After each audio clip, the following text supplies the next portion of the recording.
ibabalik ko lang po doon sa pre-trial conference. Normal po ba yung nangyari na magmamark lang ng evidence, ino-object pa? Sige, let me respond to that. No? That's definitely unusual. No? So during pre-trial conference, one of the important things that you do there is the marking of exhibits. Paliwanag ko, simple lang ho ito. Kung ito ho ang isa sa mga ebidensya na nasa pre-trial brief nyo, ito ay minamarkahan lang. No? Ito ay naririnig natin pangkaraniwan sa mga trial ho na Exhibit A, Exhibit B. No? So now, ang pagmamarka ng ebidensya, ang bawat partido na gustong magmarka ng kanyang ebidensya sa pre-trial, no? Ito ho ay decision nila. No? At hindi ho kailangan ipaliwanag kung bakit mo gustong markahan itong dokumento na to, no? O itong object na ito as your evidence. No? And they do not have the right to object to it. So to answer your point, your question, very unusual ho yan na even just the marking of the sealed BIR box was vehemently objected to by the other party. Gusto ko lang po dagdagan yung sinabi ni Attorney J. Tolosa. No?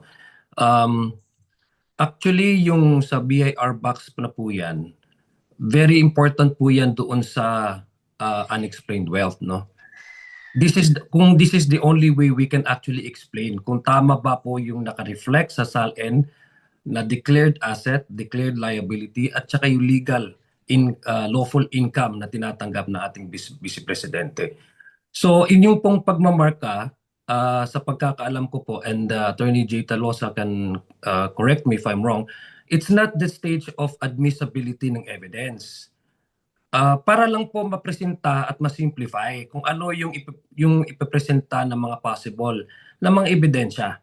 Hindi ang korte po ang may kapangyarihan para i-admit ito. So from the very start na ayaw nila, it only speaks to us one thing, no?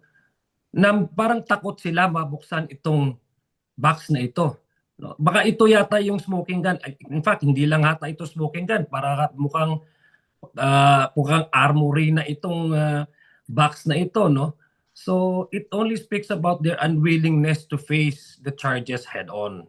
Kung may tamang proseso naman po na nilatag para maipresenta ng prosecution ang kanilang mga ebidensya, na ayon naman sa rules ng Senate ay hindi naman itong punto ng pag-admit ng evidence but merely to mark the potential evidence that the prosecution would present, and then that stage alone, that early stage alone, i-object nila vehemently. Isa lang ang nasa utak ng ating taong bayan, sa isipan ng ating taong bayan.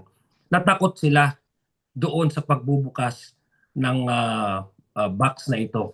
Na galing sa BIR. Takot sila at wala silang maipaliwanag doon sa unexplained wealth na artikulo na kina-charge under the Articles of Impeachment.